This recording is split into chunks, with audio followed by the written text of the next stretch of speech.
Let's do one more problem. To get off a frozen frictionless lake, a 70 kilogram person takes off a 0.15 kilogram shoe and throws it horizontally directly away from the shore with a speed of 2 meters per second. If the person is 5 meters from the shore, how long will it take for him to reach it? You see, a very interesting situation. A person is stranded in the middle of a lake and he has no way of, the ice is completely frictionless. So what is he doing? He's taking a pair of shoes and throwing it in the opposite direction where he wants to go, so that the initial momentum is forward, then you will get a momentum backward, all right, so that you can get off the lake. That is what the person is doing. All right, the system here consists of the man and the shoes. The action here is throwing the shoe. Before the action, both the man and the shoe are at rest. So what is the total momentum before that action? The initial momentum before action is 0. The momentum of the shoe after the action is 0.15 kilogram times 2 meters per second. That will be 0.3 kilogram meter per second. Alright. If V is the velocity of the man after action, then what will be his momentum after the action? It will be his mass times his velocity. So the action is throwing the shoes, and after the action his momentum will be backward. That will be 70 V kilogram meter per second. So PF is 0.3 plus 70 V. 0.3 is the momentum of the shoe and 70 V is the momentum of the man.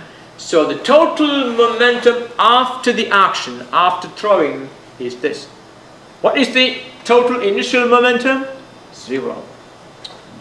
Therefore, initial momentum must be equal to the final momentum.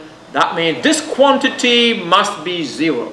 We have 0.3 plus 70 V equal to 0.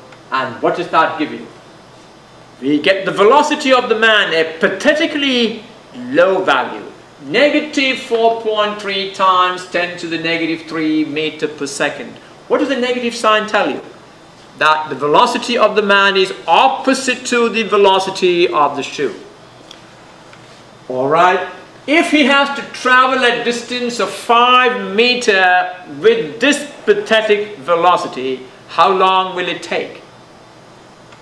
Well, if t is the time taken, that t will be the distance he needs to travel divided by his speed of motion, and that is 1.16 times 10 to the 3 seconds. An awful lot of time he is going to get frozen to death. I wish he could throw that shoe a little faster. Or maybe next time you go to such places, buy great big heavy shoes so that you can throw at a tremendously big speed. We will solve one more problem before we close this lesson.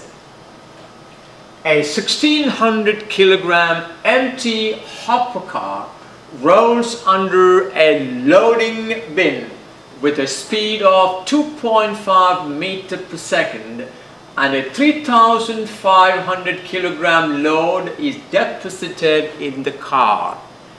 What is the velocity of the car immediately after being loaded? Now, do you see any connection between this problem and the first situation of the little trolley and the brick deposited on it? Isn't this exactly the same? Now, if you go into a coal mine, you will see this situation very often. The hopper car will roll in, the coal will be deposited in it, and the hopper car will move away.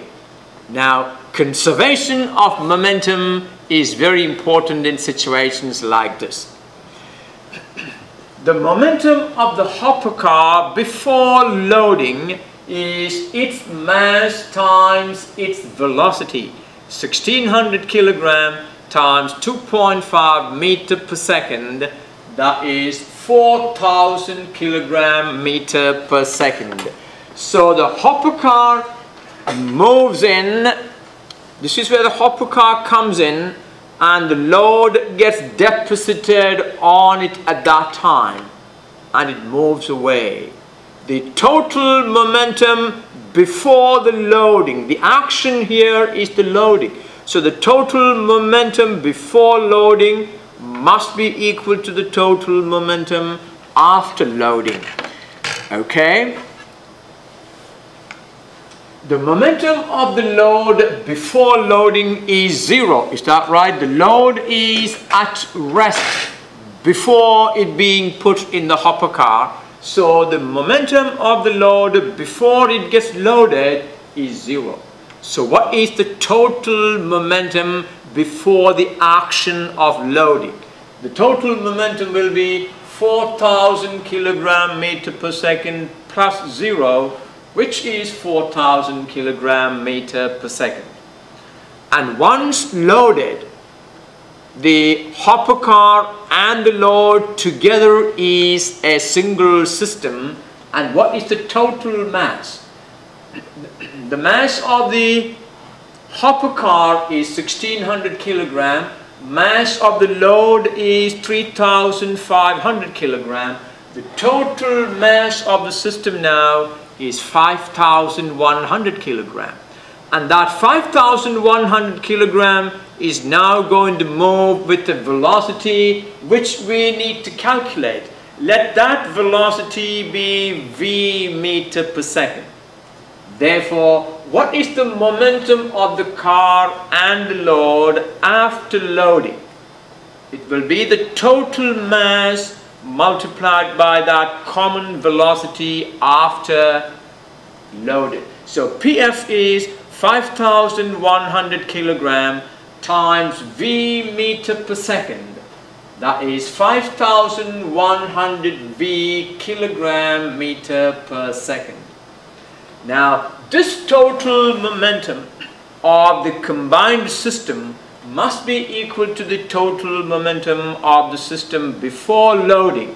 So we have PF equal to PI, 4000 kilogram meter per second equal to 5100 V kilogram meter per second. Therefore, what is this V? V is therefore 0.78 meter per second. After loading, the hopper car and the load will move away with a speed of 0.78 meter per second. You can see conservation of momentum and conservation of energy are used all around us. And these properties are very important. In fact, the universe, the law that governs the universe is actually held in place with these two very important principles. The conservation of energy and the conservation of momentum are the most important properties that govern the way the universe functions. All right, I'm going to stop this lesson here. I will get back to you with lesson 4 later on.